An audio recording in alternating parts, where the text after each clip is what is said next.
بسم اللہ الرحمن الرحیم۔ السلام علیکم میرے قائدین، یہ آپ سب خیریت سے ہوں گے۔ علیزہ ملک کی قلم سے تحریر کردہ ناول عشق سوار کی ایپیسوڈ نمبر 6، 7، 8 لے کر آپ کی خدمت میں حاضر ہوں، یعنی ایک زبردست میگا ایپیسوڈ۔ کہانی شروع کرنے سے پہلے آپ سب کے لیے ایک بہت بڑی ضروری اپڈیٹ ہے۔ عشق سوار کی جو اگلی ایپیسوڈ آنے والی ہے، مطلب جو کل آنے والی ہے، اس کی دھماکے دار پرومو لائنز میں کل اپنے انسٹاگرام کے آفیشیل گروپ میں شیئر کروں گی، تو دیر مت کریں، جلدی سے جائیں اور میرا انسٹاگرام گروپ جوائن کر لیں۔ میں نے یوٹیوب کی کمیونٹی پوسٹ میں گروپ کا لنک شیئر کر دیا، وہاں سے آپ لوگ جا کر گروپ جوائن کر سکتے ہیں۔ وہاں چینل کو سبسکرائب کرنا مت بھولیے گا۔ تو چلیں وقت ضائع کیے بغیر شروع کرتے ہیں آج کی میگا ایپیسوڈ۔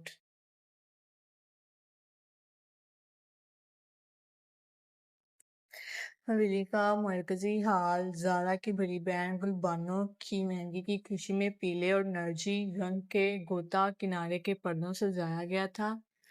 ڈھولکی کی تھاپ پر سواتی اور لاہوری گیتوں کا امتزاج گونج رہا تھا۔ زارا اور عنایا ایک ساتھ بیٹھی دلہن بنی گلبانو کے ہاتھوں پر مہندی لگا رہی تھیں۔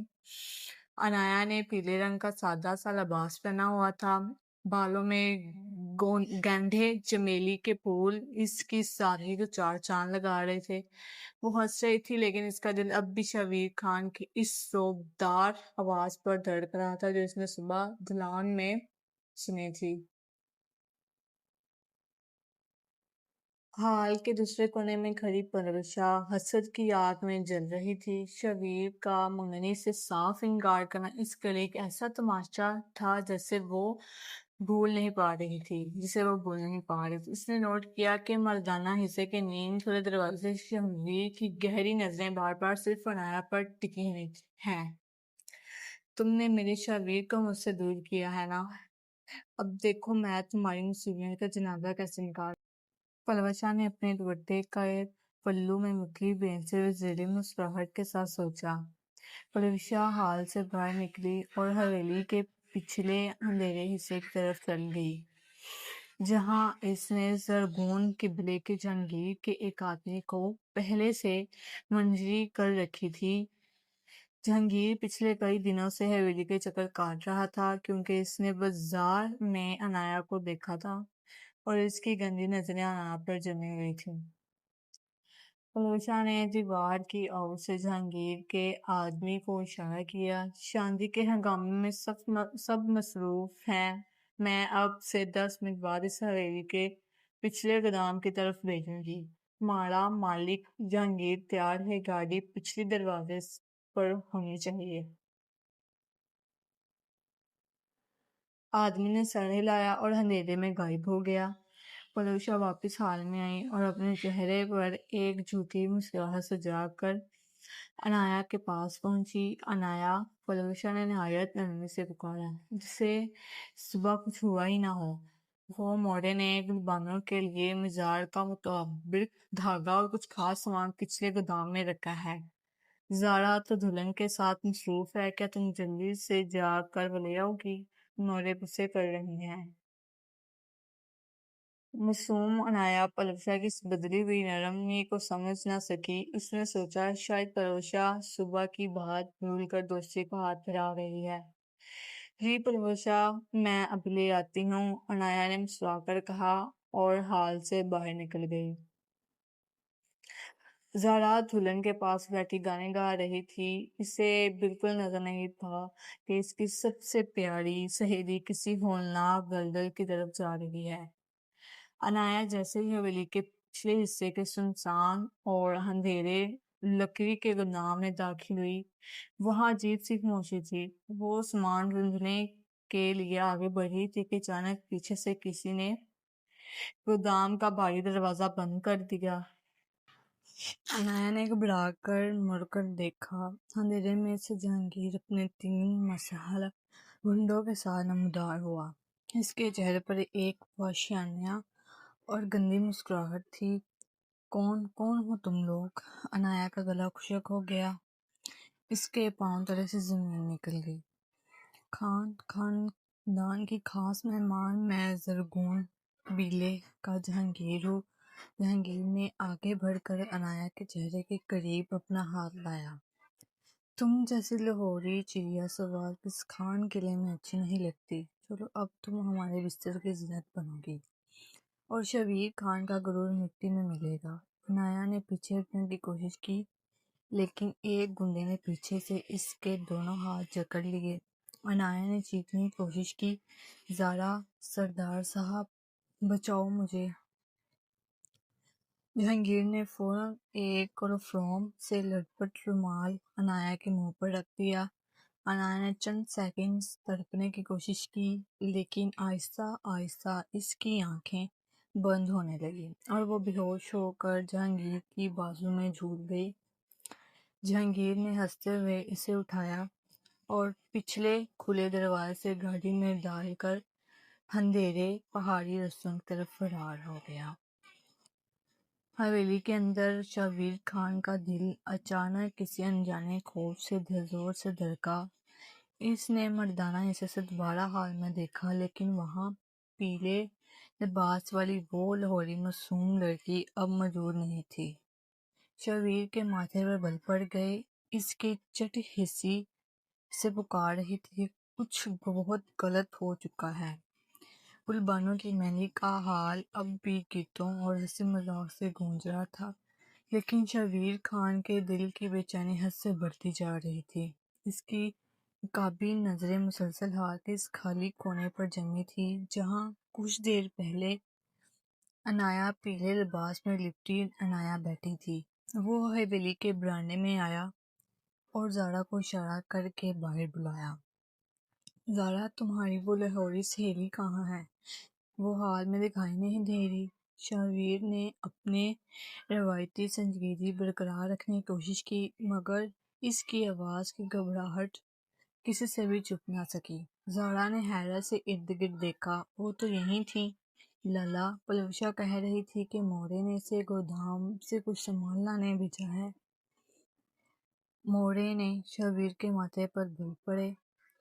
مورے کیوں اس مہمان لڑکی کو اکیلے گودام بھیجے گی؟ شبیر کے دل میں خطرے کی گھنٹی بجی۔ وہ تیز قدموں سے مورے کے کمرے کی طرف بڑھا۔ جب مورے سے پوچھا تو انہوں نے صاف انکار کر دیا، میں نے تو عنایا کو کہیں نہیں بھیجا شبیر۔ اسی پل شبیر کی نظریں پلوشا پر پڑی جو کونے میں کھڑی اپنے ناخن چبا رہی تھی اور اس کے چہرے پر عجیب سی ہراسگی تھی۔ شبیر نے لپک کر پلوشا کا بازو اس سختی سے جکڑا کہ پلوشا کی چیخیں نکل گئیں۔ کہاں ہے عنایا؟ شبیر کی آواز پھٹکتی ہوئی بجلی کی طرح گونجی۔ سچ بولو پلوشا ورنہ میں بھول جاؤں گا کہ تم میری کزن ہو۔ لالا، وہ پچھلے گودام کی طرف گئی تھی۔ پلوشا خوف سے کانپتے ہوئے ہلکانے لگی۔ شبیر نے اسے جھٹکا دیا اور دیوانہ وار حویلی کے پچھلے حصے میں واقع لکڑی کے گودام کی طرف بھاگا۔ زارا اور مورے بھی اس کے پیچھے دوڑے۔ جب شبیر نے گودام کا بھاری دروازہ کھولا تو اندر کا منظر دیکھ کر اس کا خون جم گیا۔ زمین پر عنایا کے گانوں سے گھرے چنبیلی کے پھول بکھرے ہوئے تھے اور اس کا پیلا دوپٹہ ایک کونے میں پڑا تھا۔ فرش پر کسی کے زبردستی گھسیٹنے کے نشانات صاف دیکھے جا سکتے تھے۔ پچھلا دروازہ کھلا ہوا تھا جو حویلی سے باہر پہاڑی رستے پر نکلتا تھا۔ عنایا زارا دوپٹہ دیکھ کر پھٹ پھٹ کر رو پڑی۔ لالا، میری عنایا کو کوئی اٹھا کر لے گیا، میں نے اس کے بابا سے وعدہ کیا تھا لالا، وہ مر جائیں گے۔ شبیر نے جھک کر عنایا کا وہ دوپٹہ اٹھایا، اس نے کی مٹھیاں سختی سے بھیج گئیں، ہاتھ کے پورے سفید پڑ گئے۔ اس کی آنکھیں غصے اور جلال سے بالکل خون کی طرح سرخ ہو چکی تھی۔ سوار کے ہونے والے سردار کی حویلی سے اس کی امانت کو کوئی اٹھا کر لے گیا تھا اور وہ امانت جو اب اس کی زندگی بن چکی تھی۔ یہ زرغون قبیلے کے بدماش جہانگیر کا کام ہے خان بابا۔ شبیر کے والد نے گودام میں داخل ہوتے ہی زمین پر پڑے گاڑی کے ٹائروں کے نشانات دیکھ کر گرجدار آواز میں کہا، ان کا چہرہ بھی غیرت سے تپ رہا تھا۔ اس بزدل نے ہماری دشمنی کا بدلہ اس معصوم بچے سے لینے کی کوشش کی ہے۔ خان بابا، آج زرکون قبیلے کی زمین شبیر خان کے غصے کی آگ میں جلے گی۔ شبیر کی آوازیں اتنی گہری اور خوفناک تھی کہ وہاں موجود گارڈز کے بھی رونگٹے کھڑے ہو گئے۔ شبیر نے مڑ کر اپنے خاص گارڈ کو حکم دیا، گنز نکالو، گاڑیوں کو تیار کرو، آج سوات کی تحریک کا سب سے بڑا حساب ہوگا۔ شبیر، تم اکیلے اتنے بڑے قبیلے کے اڈے پر نہیں جا سکتے۔ سوات کے قانون کے مطابق قبیلے کے جھگڑے کو اکٹھا ہونے دو۔ مورے نے روتے ہوئے شبیر کا ہاتھ تھامنا چاہا۔ جھگڑا مردوں کے فیصلوں کے لیے ہوتا ہے مورے، جو بزدل لوگوں پر ہاتھ ڈالتے ہیں۔ شبیر ان کا فیصلہ اپنے ہاتھ سے کرتا ہے۔ شبیر نے مورے کا ہاتھ نرمی مگر مضبوطی سے ہٹایا۔ اس نے عنایہ کا پیلا دوپٹہ اپنے پاس محفوظ کیا، اپنی بندوق اٹھائی اور حویلی کے صحن میں کھڑی کالی گاڑی میں جا بیٹھا۔ 3 گاڑیاں مسلح گارڈ سے بھر کر خان قلعہ کے گیٹ سے چنگھاڑتی ہوئی باہر نکلیں اور اندھیری پہاڑی رستوں پر زرغون قبیلے کے خفیہ ٹھکانے کی طرف دوڑنے لگی۔ گاڑی کے اسٹرنگ پر شبیر کے ہاتھ جمے ہوئے تھے اور اس کے ذہن میں صرف عنایہ کا وہ معصوم ڈرا ہوا چہرہ گھوم رہا تھا۔ اس نے دانت پیستے ہوئے سوچا، عنایہ، اگر اس جہانگیر نے تم پر میلی آنکھ بھی ڈالی نا تو میں اس کی نسلیں مٹا دوں گا۔ شبیر خان آ رہا ہے۔ زرغون قبیلے کے ایک دور افنادہ، نم آلودہ اور اندھیرے تہہ خانے میں حبس کا راز تھا۔ چھت سے لٹکتے ہوئے ایک مدھم بلب کی زرد روشنی فرش پر بکھرے خون اور مٹی پر پڑی رہی تھی۔ عنایہ کو ہوش آیا تو اس کا سر درد سے پھٹ رہا تھا۔ اس نے اپنے ہاتھ ہلانے چاہے لیکن وہ کرسی کی پشت سے لوہے کی موٹی رسیوں کے ذریعے بری طرح جکڑے ہوئے تھے۔ اس کے سامنے جہانگیر خان اپنے ہاتھ میں سگریٹ لیے کھڑا تھا اور اس کے چہرے پر ایک مکروہ وحشیانہ مسکراہٹ کھل رہی تھی۔ چھوڑ دو مجھے، خدا کے لیے مجھے جانے دو، میں نے تمہارا کیا بگاڑا ہے؟ عنایہ نے ہچکیاں لیتے ہوئے التجا کی۔ صدمے اور خوف سے اس کا پورا وجود لرزا رہا تھا اور اس کی بڑی بڑی آنکھوں سے بہتے آنسو گالوں پر جم چکے تھے۔ لاہور کی چڑیا، تم نے میرا کچھ نہیں بگاڑا، لیکن تم اس شبیر خان کے قلعے کی مہمان ہو اور آج تمہاری وجہ سے اس کا غرور سوات کی مٹی میں رول دوں گا۔ جہانگیر نے سگریٹ کا دھواں ہوا میں اڑاتے ہوئے کہا اور آگے بڑھ کر عنایہ کی پیشانی پر بکھرے زلفوں کو چھونے کی کوشش کی تو عنایہ نے نفرت و حقارت سے اپنا منہ دوسری طرف کر لیا۔ یہ لاہوری نخرے یہاں نہیں چلیں گے، ابھی تو میں تمہیں اپنی بستر کی زینت بناؤں گا اور پھر اس خوفزدہ مولوی کے سامنے زبردستی نقاب پڑھوا کر خان خاندان کی غیرت کا جنازہ نکالوں گا۔ جہانگیر نے اشارہ کیا تو کونے میں کھڑے ایک بوڑھے لرزاتے ہاتھوں والے مولوی نے نقاب کا ٹیچر آگے بڑھایا۔ جہانگیر نے اپنی جیب سے ایک چمکتی ہوئی پستل نکالی اور اسے سیدھا عنایہ کی پیشانی پر تان دیا۔ چل چپ چاپ اس رجسٹر پر دستخط کر ورنہ اگلا سانس لینے کے لیے زندہ نہیں بچے گی۔ عنایہ نے ٹوٹے ہوئے دل کے ساتھ اپنی آنکھیں بند کر لیں۔ اس اندھیرے میں اسے صرف ایک ہی چہرہ یاد آیا اور وہ شبیر خان کی وہ برعب گہری آنکھیں۔ اس نے دل میں پکارا، یا اللہ میری پاک دامنی کی حفاظت کر۔ شبیر، کہاں ہیں آپ؟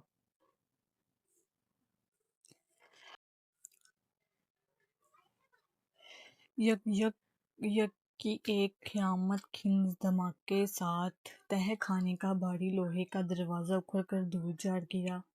دھوئیں، مٹی کے غبار اور بارودگی کی بو کے بیچ ایک طویل قیامت چوڑے شانوں والا ہوال نمودار ہوا۔ وہ شبیر خان تھا۔ اس کی آنکھیں غصے اور دیوانگی سے بالکل خون کی طرح سرخ ہو چکی تھیں۔ ہاتھ میں کلشفوں تانی ہوئی تھی اور چہرے پہ موت کا جلال تھا۔ شبیر خان، تم یہاں؟ جہانگیر کی گھبراہٹ بڑھتی تھی۔ اس نے جیسے ہی اپنی بندوق عنایا سے ہٹا کر شبیر کی طرف گھمانی چاہی۔ شبیر کی کلاں شوق نے آگ اگل دی۔ ٹھا ٹھا ٹھا 3 گولیاں سری جہانگیر کے سینے کے پار ہو گئیں۔ وہ ایک شدید جھٹکے کے ساتھ پیچھے گرا، اس کے منہ سے خون کا فوارہ اگلا اور چند سیکنڈ تڑپنے کے بعد اس کی لاش وہیں ٹھنڈی ہو گئی۔ شبیر کے گارڈ نے باہر کھڑے زرغون قبیلے کے باقی گنڈوں کو سیکنڈ میں ڈھیر کر دیا۔ شبیر نے بندوق ایک طرف پھینکی اور لمبے دھاگے بڑھتا ہوا عنایا کی طرف پھاڑا۔ اس نے ایک ہی جھٹکے میں اپنے خنجر سے رسیوں کا کاٹا۔ رسیاں کٹتے ہی عنایا کرسی سے اٹھی اور تمام خوف اور بندش بھول کر سیدھی شبیر کے چوڑے سینے سے جا لگی۔ وہ اس کے پختون سوٹ کو مٹھیوں میں جکڑ کر پھوٹ پھوٹ کر رونے لگی۔ شبیر کا پورا بدن غصے، تڑپ اور جذبات کی شدت سے کانپ رہا تھا۔ اس نے فوری اپنی بھری گرم چادر عنایا کے گرد لپیٹی اور اسے اپنی مضبوط بازوؤں کے حصار میں ایسے چھپا لیا جیسے کوئی اپنی کائنات کو چھپاتا ہے۔ سردار صاحب، وہ مجھے عنایا صدمے اور ہچکیوں کی وجہ سے پوری بات بھی نہیں بول پا رہی تھی۔ خاموش شبیر خان کی زندگی موجود تھی جو کوئی تم پر میلی آنکھ ڈالتا۔ اب تم محفوظ ہو۔ شبیر کی آواز میں ایک عجیب سا سماں محبت اور بھاری پن تھا۔ تبھی شبیر کی نظریں کونے میں بیٹھے اس مولوی پر پڑی جو خوف سے تھر تھر کانپ رہا تھا اور زمین پر نکاح کا رجسٹر کھولا ہوا تھا۔ شبیر کا دماغ تیزی سے گھوما۔ وہ جانتا تھا کہ رات کے اس پہر دشمن کے اڈے سے اگر یہ لاہوری لڑکی اس حالت میں حویلی واپس گئی تو پلوشہ جیسی حسد کزن اور یہ معاشرہ اس پاک دامن لڑکی کے کردار پر کیچڑ اچھالے گا، اسے جینے نہیں دے گا۔ پختون کلچر میں لگی اس تہمت کا جواب صرف ایک ہی تھا۔ شبیر نے گہرا سانس لیا، عنایا کو اپنے سینے سے تھوڑا دور کیا اور اس کی خوفزدہ نیم آنکھوں میں دیکھتے ہوئے نہایت سنجیدگی اور حق کے ساتھ بولا، عنایا، تم مجھ پر بھروسہ کرتی ہو؟